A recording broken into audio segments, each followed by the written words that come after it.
মিষ্টি রাদীপের মুখে তুহিন নামটা শুনে কিছুক্ষণ চুপ করে রইল। মিষ্টি চেয়েছিল বিয়েটা আগেই ভেঙে দিতে, যাতে তুহিন অন্তত তাকে নিয়ে স্বপ্ন না দেখে। কিন্তু রাদীপই তো বলেছে বিয়ে বিয়ের দিনই ভাঙবে। আর ওই দিকে তুহিন ভালোবেসে গিয়েছে। মিষ্টি রাদীপকে জড়িয়ে ধরে বলে, বাঁচতেও পারে, তবে এখন তো আমার বিয়ে হয়ে গিয়েছে তোমার সাথে। রাদীপ মুচকি হেসে ছোট করে জবাব দেয়, হুম। মিষ্টির মনে এখন প্রশ্ন জাগছে। রাদীপ বলেছে কালকে হসপিটালে যেতে, আবার তুহিন যে তাকে ভালোবাসে সেটাও বলেছে।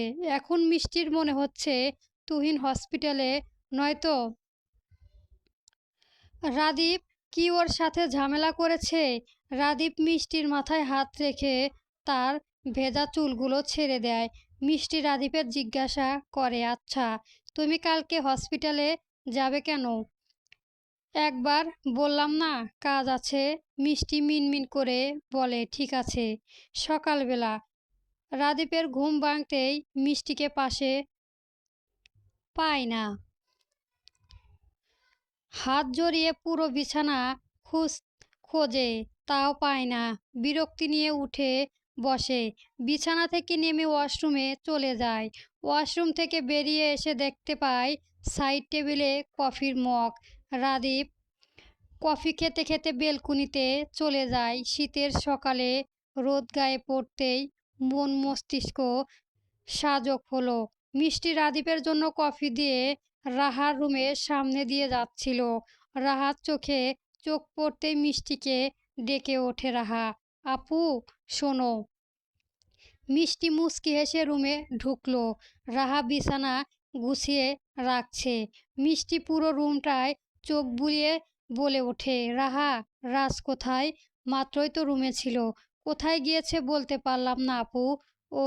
রাহা বিছানায় গুছানো শেষ করে মিষ্টির কাছে এসে বলে, আপু বসো না। মিষ্টি হেসে বলে, বসবো না রে, একটু নিচে যাব।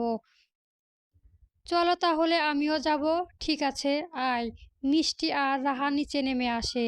দুজনেই দেখতে পায় ড্রয়িং রুমে রাজ বসে আছে, সাথে আনোয়ারা বেগমও বসে আছে।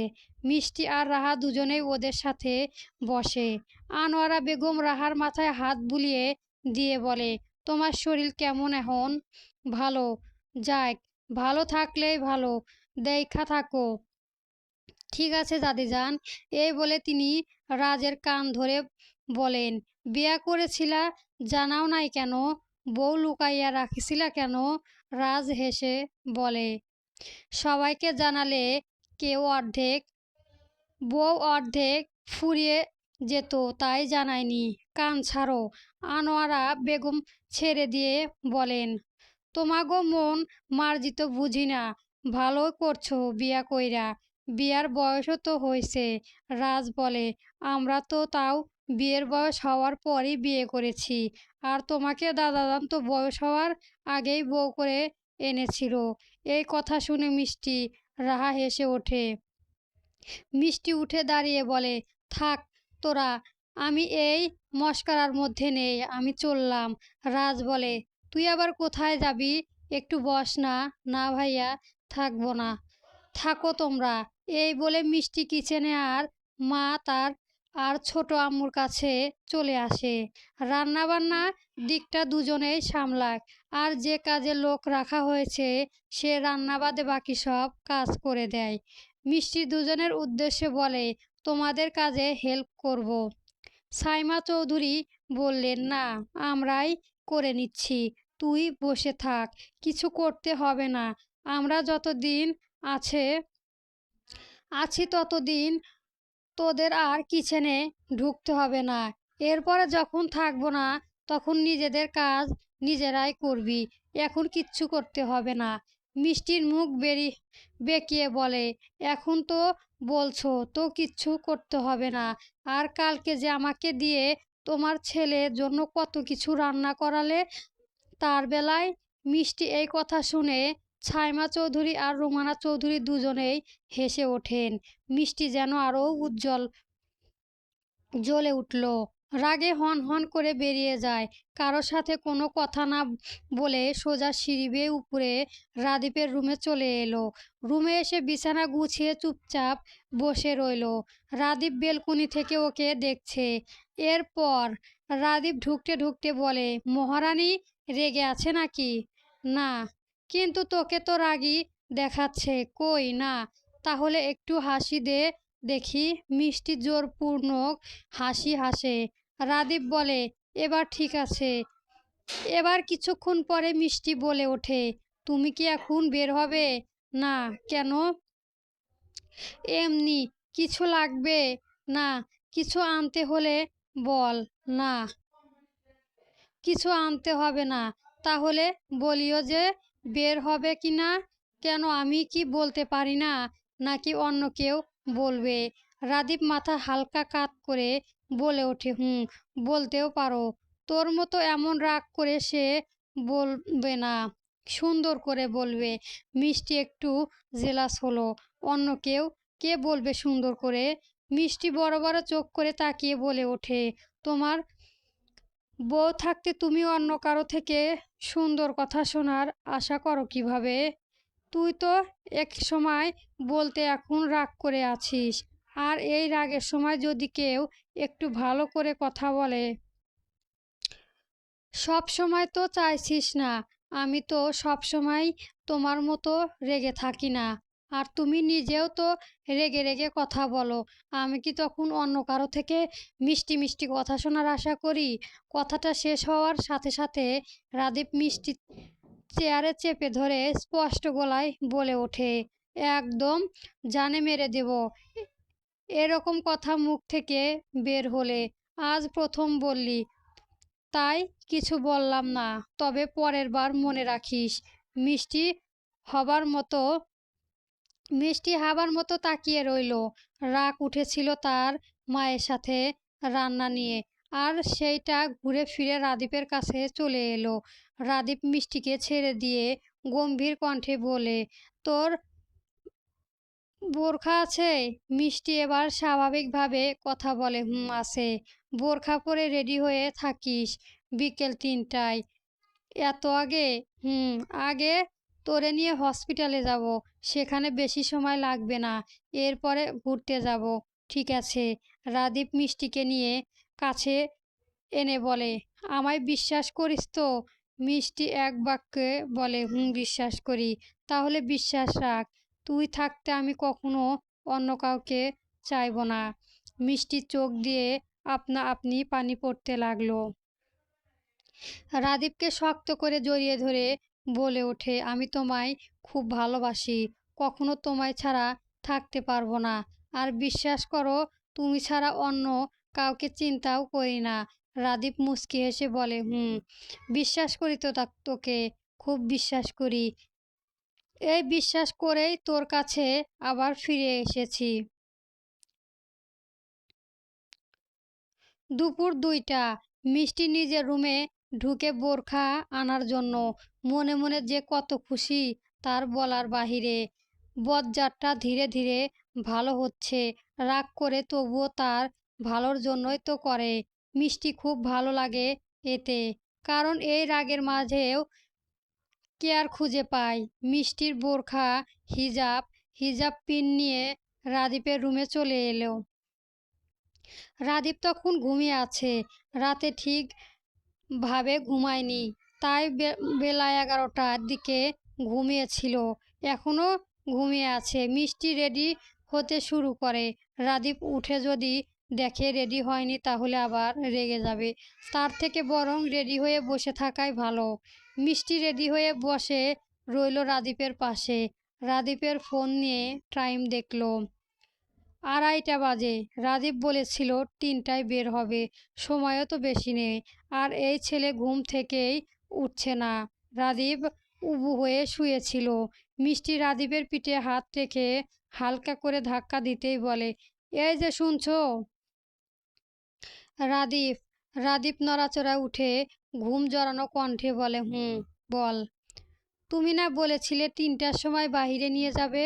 এখন 2:30 বাজে। যাবে না তুমি? যাব। রাদীপ উঠে বসে। মিষ্টিকে দেখে চোখ মুখ কুঁচকে বলে, তুই রেডি হয়ে গিয়েছিস? হুম। রাদীপ বিছানা থেকে নামতে নামতে বলে, আরও আগে ডাকবি না আমাকে? রাদীপ ওয়াশরুমে চলে যায়। ওয়াশরুম থেকে থেকে বেরিয়ে এসে রেডি হয়ে নেয়। কালো শার্ট, কালো প্যান্ট, ফর্সা শরীরে কালো রঙের পোশাক খুব ভালোই মানিয়েছে। মিষ্টি বিছানায় বসে বসে রাদীপকে দেখছে। এর আগেরবারও যখন রাদীপ এসেছিল তখন এভাবে সামনে থেকে দেখার ভাগ্য হয়নি, কিন্তু এখন পুরোটাই অন্যরকম হয়ে গিয়েছে। এখন রাদীপের বউ হয়ে তাকে সামনে থেকে দেখেছে। রাদীপ রেডি হয়ে এসে মিষ্টির সামনে দাঁড়িয়ে বলে, চল। মিষ্টি উঠে দাঁড়িয়ে বলে, চলো। রাদীপ বিছানা থেকে নিজের ফোনটা নিয়ে আগে বের হলো। মিষ্টি পেছন পেছন চলে গেল। সিঁড়ি বেয়ে দুজনেই নিচে নেমে আসে। ওদের দেখে রুমানা চৌধুরী বলে উঠলেন, দুজনকে ভালোই মানিয়েছে। ইস, কারো নজর না লাগুক। রাদীপ তার মায়ের দিকে তাকিয়ে হালকা হেসে কাউকে ফোন দিতে দিতে চলে গেল মেইন দরজার দিকে। সেখানেই দাঁড়ালো। আর মিষ্টি লাজুক হেসে বলে, বড় আব্বু আসছি। রুমানা চৌধুরী বলেন, বলি নতুন কাপলদের কোথায় যাওয়া হচ্ছে? বড় আম্মু তোমার ছেলে বলেছে কোথায় যেন ঘুরতে নিয়ে যাবে, তাই যাচ্ছি। রুমানা চৌধুরী হেসে বলেন, ঠিক আছে যাও। মিষ্টি চলে যায় রাদীপের কাছে। রাদীপ মিষ্টির হাত ধরে বাইরে বের হতে হতে বলে, তাহলে কোথায় ঘুরতে যাবি? তুমি যেখানে নিয়ে যাবে সেইখানেই। রাদীপ মিষ্টিকে নিয়ে গাড়ির কাছে আসে। রাদীপ গাড়ির ড্রাইভিং সিটে আর মিষ্টি তার পাশের সিটে উঠে বসে। রাদীপ গাড়ি স্টার্ট দিয়ে চলে যায়। এর একটু পর রাদীপ ফোন বের করে সানজিৎকে কল দেয়। তুই কোথায় সাজিদ? আমি এসে পড়েছি হসপিটালে। তোরা কোথায়? আসছি 20 মিনিট। ঠিক আছে আয়। 20-25 মিনিট পরে একটা প্রাইভেট হসপিটালের সামনে গাড়ি থামায় রাদীপ। মিষ্টিকে নামিয়ে দিয়ে চলে যায় গাড়ি পার্ক করতে। গাড়ি পার্ক করে চলে আসে মিষ্টির কাছে। এরপরে মিষ্টিকে নিয়ে ভিতরে চলে যায়।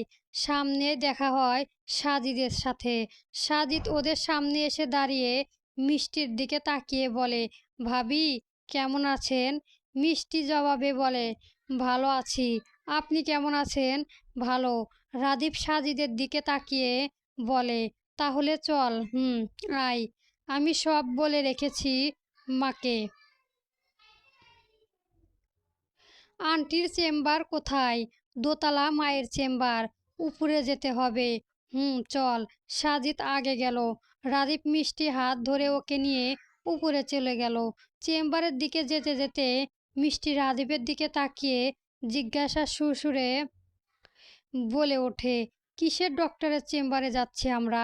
রাদীপ সামনের দিকে তাকিয়ে বলে, গাইনি ডাক্তার। মিষ্টি কপাল কুঁচকে উঠে বলে, কিন্তু কেন? চল, গেলেই বুঝতে পারবি। কিন্তু আমার তো কোনো সমস্যা নেই, তাহলে কেন যাব? রাদীপ দাঁড়িয়ে পড়ে। মিষ্টির দিকে তাকিয়ে বলে, আমি জানি। আর কোনো সমস্যার জন্যেও যাচ্ছি না। মিষ্টির সাথে সাথে বলে, তাহলে কেন যাচ্ছি? রাদীপ মিষ্টির দিকে এগিয়ে দাঁত চেপে আস্তে করে বলে, বললাম না কোনো সমস্যার জন্য যাচ্ছি না। যাচ্ছি কিছু পরামর্শ করতে, যাতে আগেই বাচ্চা বাপ না হয়ে যায়। আর এত প্রশ্ন করিস কেন বলতো? মাথা গরম করে ফেলিস। রাদীপ মিষ্টিকে নিয়ে হসপিটাল থেকে বেরিয়ে চলে যায় একটা রেস্টুরেন্টে। মিষ্টি বলেছিল এই রেস্টুরেন্টে যাবে। এদিকে তুহিন দাঁড়িয়ে আছে এয়ারপোর্টে। তার মেজো চাচার মেয়ে আজকে বিদেশ থেকে আসছে। তুহিন একাই এসেছে ওকে রিসিভ করতে। দুজনের মধ্যে বন্ডিংও খুব ভালো। তুহিন পেছন দিকে ফিরে মোবাইলে কথা বলছিল তার চাচার সাথে। সেই সময় পেছন থেকে একটা মেয়ে তুহিনের কাঁধে হাত রেখে বলে, ভাইয়া আমি এসে গিয়েছি। তুহিন সাথে সাথে পেছনে ফিরে দাঁড়ায়, মেয়েটাকে জড়িয়ে ধরে বলে, কেমন আছিস যারা? ভালো আছি। তুমি কেমন আছো? ভালো। তুহিন নিজেকে জারার থেকে ছাড়িয়ে ফোন কেটে দিয়ে বলে ওঠে, জাপানে গিয়ে তো ভুলেই গেছিস। খোঁজ খবরই পাওয়া যায়নি তোর? আসলে ভাইয়া, পড়াশোনার মাঝেই থাকি আর কি। হয়েছে বুঝি আমি? তুই পড়াশোনা করিস না কি করিস সব জানার আছে। না ভাইয়া, সত্যি। তুহিন কোমরে হাত রেখে বলে, তাহলে পড়াশোনা রেখে আসতে গেলি কেন? যারা তুহিনের হাত ধরে মুচকি হেসে বলে, আসলে ভাইয়া, একজনকে ভালোবাসি। সে ওইখানে থাকা অবস্থায় অন্য একজনের কাছ থেকে খবর পায় সে নাকি বিয়ে করে নিয়েছে। সেটা বিশ্বাস করে কয়েকদিন দেবদাসের মতো ঘুরেছি। তুহিন যারার মুখের দিকে তাকিয়ে বলে, তারপর কি হলো? যারা অত্যন্ত খুশি হয়ে বলে, তারপর জানতে পারি সে বিয়ে করেনি। পরে তার বাসায় যায়। সেখানে তার বাসায় মেইড বলল ও নাকি দেশে চলে এসেছে। তাই আমিও চলে এসেছি। এই শুনে তুহিন বলে, চলে তো এলি, ওই ছেলেকে বের করবি কেমন করে? অ্যাড্রেস জানিস ওই ছেলের? যারা মুচকি হেসে বলে, হুম, জানি। আর আজ তো যাওয়া হবে না, কালকে সকালেই ওকে খুঁজতে যাব। তোমাকে আর তোমাকে আমার সাথে যেতেই হবে, নাইলে আমার একা ধরা ওই ছেলেকে খোঁজা সম্ভব নয়। তুমি হেল্প করবে বলো বলে আমি চলে এসেছি। আমি তোমাকে ছাড়া এক পাও এগোতে পারবো না। ঠিক আছে, কালকে সবাই সকালে যাব। প্রমিস করো, প্রমিস। এবার বাড়ি চল। আর হ্যাঁ, ছেলের নাম কি? পরবর্তী গল্প পেতে আমার চ্যানেলটা সাবস্ক্রাইব করবেন প্লিজ। চলবে।